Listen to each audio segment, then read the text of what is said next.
Good afternoon. I'm honored to be here to welcome Vice President Harris. Vice President Harris has the backs of workers and firefighters her entire career. She fought wage theft in California as the state's Attorney General. In the Senate, she fought to protect workers from extreme heat and supported legislation to make sure that every worker has the right to organize. As Vice President, she helped increase our AFG and SAFER grants to make sure we have the equipment we need to keep our community safe.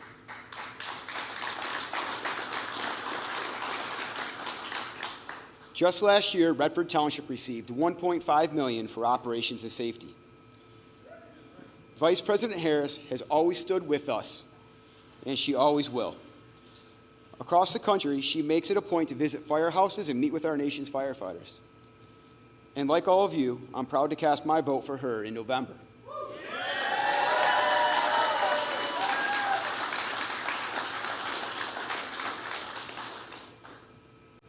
Now, it is my honor to introduce the next President of the United States, Kamala Harris.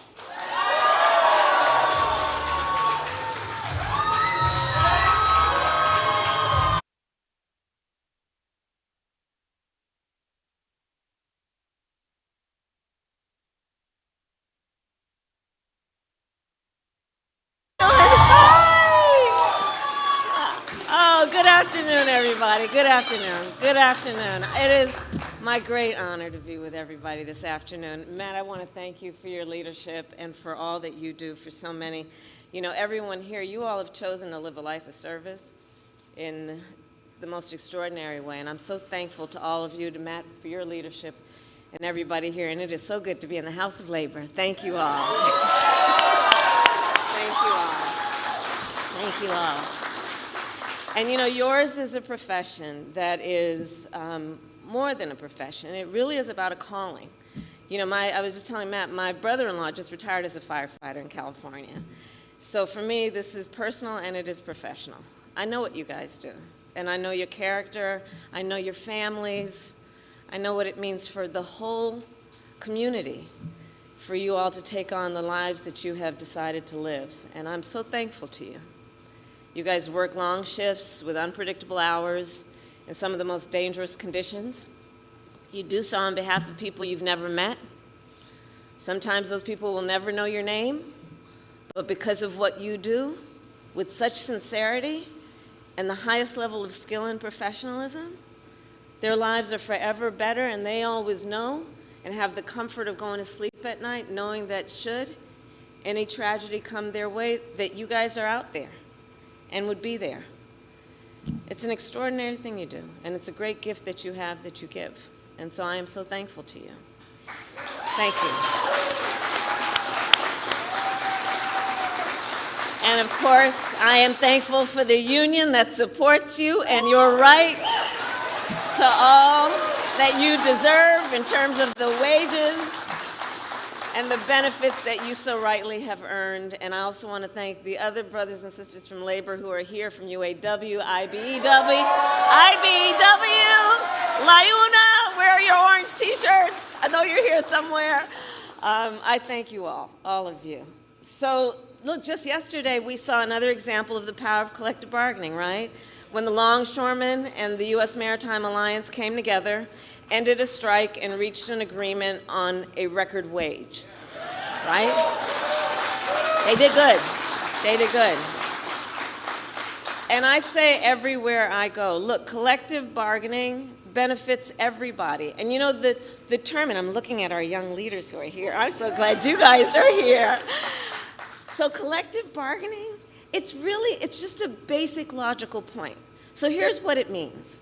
It means that in any negotiation, you want the outcome to be fair, right? We all want fairness, right? Everybody wants fairness, or should.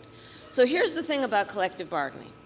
If you want the outcome to be fair, you got to realize if you're requiring the one worker to negotiate against the big entity, do we really think that the outcome is going to be fair? Probably not. But if you let the workers together as the collective then negotiate against the big entity, it's more likely that the outcome will be fair That's the basic point of collective bargaining. That's the basic point of why we want our unions to be able to do their work on behalf of workers every day. Because we know when union wages go up, everyone's wages go up. Yeah. And when union workplaces are safer, all workplaces are safer. And the bottom line is when unions are strong, America is strong.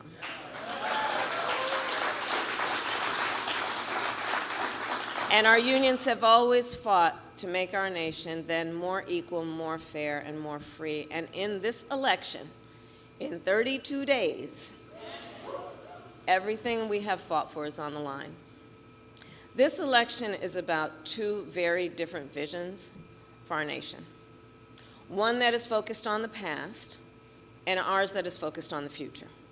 We fight for a future where we protect the fundamental freedom to organize. We fight for a future where workers, all workers, are treated with dignity and respect. A future where we tap into the ambition and the aspirations of the American people and build what I call an opportunity economy, so that every American has an opportunity to buy a home, start a business, build wealth, intergenerational wealth for their family. Over the last 3.5 years, our nation has seen historic small business creation as an example of that focus. In Michigan alone, we have seen more than 500,000 new small business applications.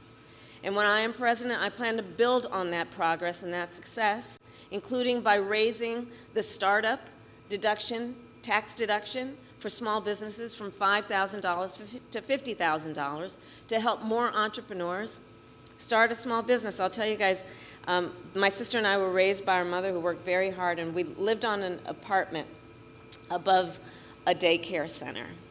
And it was run by and owned by the woman that we called our second mother, who lived 2 houses down. She was a small business owner, and her name was Miss Shelton.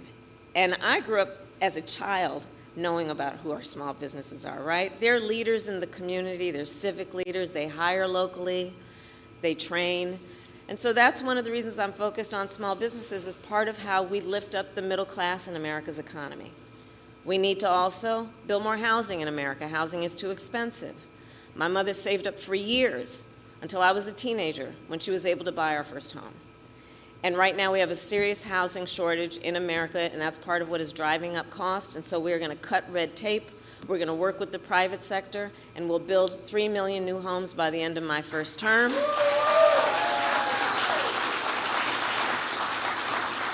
Including providing first-time home buyers with a $25,000 down payment assistance so they can just get their foot literally in the door to be able to invest in the American dream, which not everyone has access to these days. We need to lower the cost of living, because look, our economy, while we're making good progress, just this morning, in fact, we got a solid jobs report, over 250,000 jobs created last month, unemployment fell, and just a few weeks ago, the Federal Reserve cut down interest rates, which is going to be great for a lot of folks, but there's still more work we need to do.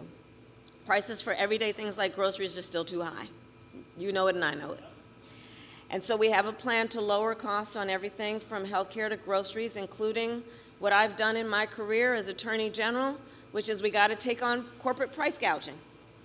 We got to take on what we need to do to understand that if you want to grow the middle class, we need more middle class tax cuts. And the tax cut that is part of my plan will give a tax cut to 100 million Americans.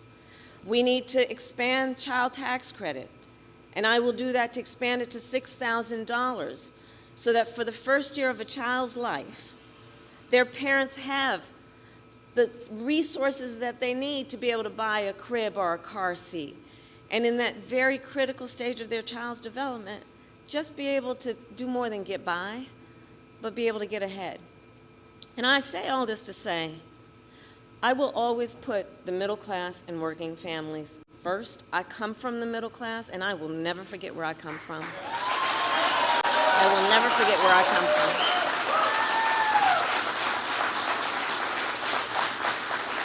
And we know we cannot have a strong middle class without American manufacturing. Over the last 3.5 years, we brought manufacturing back to America. We created 730,000 manufacturing jobs and announced the opening of more than 20 new auto plants in the United States. And we did it by investing in American industry and American workers. And I want to make sure that America, not China, wins the competition for the 21st century.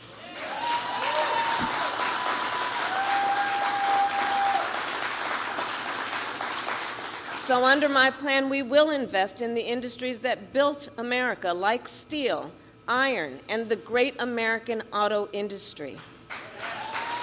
Yeah. So we can ensure that the next generation of breakthroughs, from advanced batteries to electric vehicles, are not only invented but built right here in America by American union workers.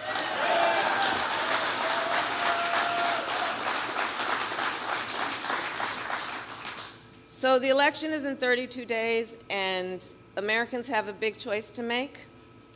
And I think it's very important then to point out Donald Trump has a very different approach than mine. And let's be real about who Donald Trump is. Let's be real. This is a time for real talk. He was handed $400 million on a silver platter and filed for bankruptcy 6 times. This is a man who has only ever fought for himself. This is a man who has been a union buster his entire career, who has called union leaders, quote, dues-sucking people. And as president, he did not lift a finger to save the pensions of millions of American workers. We did. We did.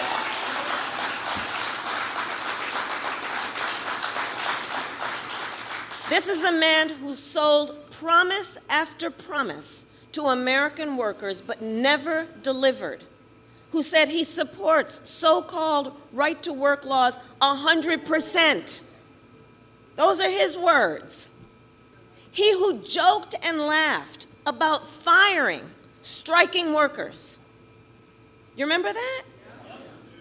Who rolled back labor standards and made it easier for companies that break labor laws to get federal contracts. And Donald Trump is a man who tried to cut funding for our first responders, including SAFER grants for firefighters. So brothers and sisters, as we stand here in a house of labor, we will not be fooled. We will not be gaslighted. Donald Trump's track record is a disaster for working people. And he's trying to gaslight people all over our country. But we know the facts, and we know the truth. He is an existential threat to America's labor movement. Just look at his track record to know. He said he was the only one who could bring back America's manufacturing jobs. Michigan knows what I'm about to say. Then America lost nearly 200,000 manufacturing jobs when he was president, including tens of thousands of jobs in Michigan. And those losses started before the pandemic, so we're clear, making Donald Trump one of the biggest losers of manufacturing jobs in American history.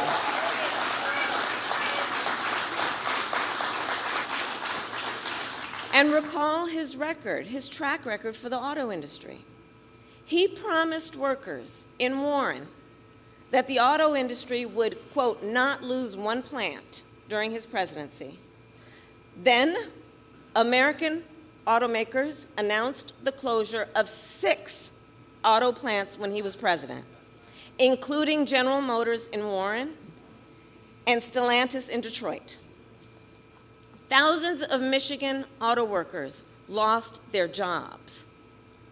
And now he is making the same empty promises to the people of Michigan that he did before, hoping you will forget how he let you down. But we know if he wins again, it will be more of the same. Everything he intends to do is spelled out in Project 2025. If reelected, he intends to launch a full-on attack on unions and the freedom to organize. He will ban public sector unions, roll back workplace safety protections, and appoint a union buster to run the Department of Labor. And on top of that, Donald Trump will give billionaires and the biggest corporations massive tax cuts like he did last time. He will cut Social Security and Medicare and impose what I call a Trump sales tax, a 20% tax on everyday goods and necessities, which will cost, the economists have said, which will cost the average American over $4,000 a year more.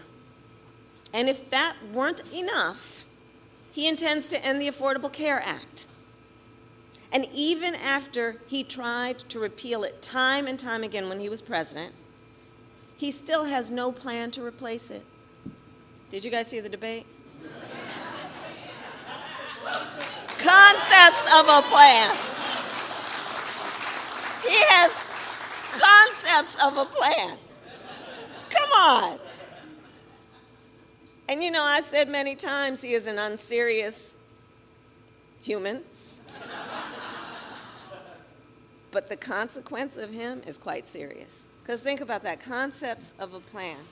So he's going to threaten the health care and health coverage of 45 million people in America based on a concept? Think about that. To take us back to when insurance companies could deny people with pre-existing conditions, you remember what that was like?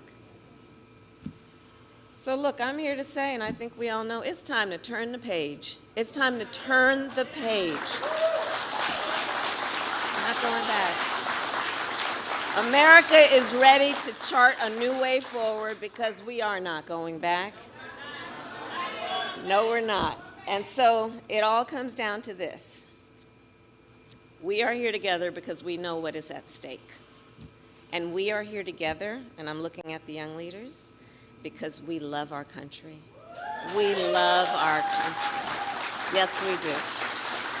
We love our country. And I do believe it is the highest form of patriotism to then fight for the ideals of our country and to fight to realize the promise of America. We have 32 days to get this done. And we know this is going to be a very tight race until the very end. And we are the underdog. So we have some hard work ahead of us. But I know who's here. We like hard work. Hard work is good work. Hard work is good work. And we know what we stand for, so we know what to fight for. We stand for opportunity. We stand for dignity. And we stand for the future.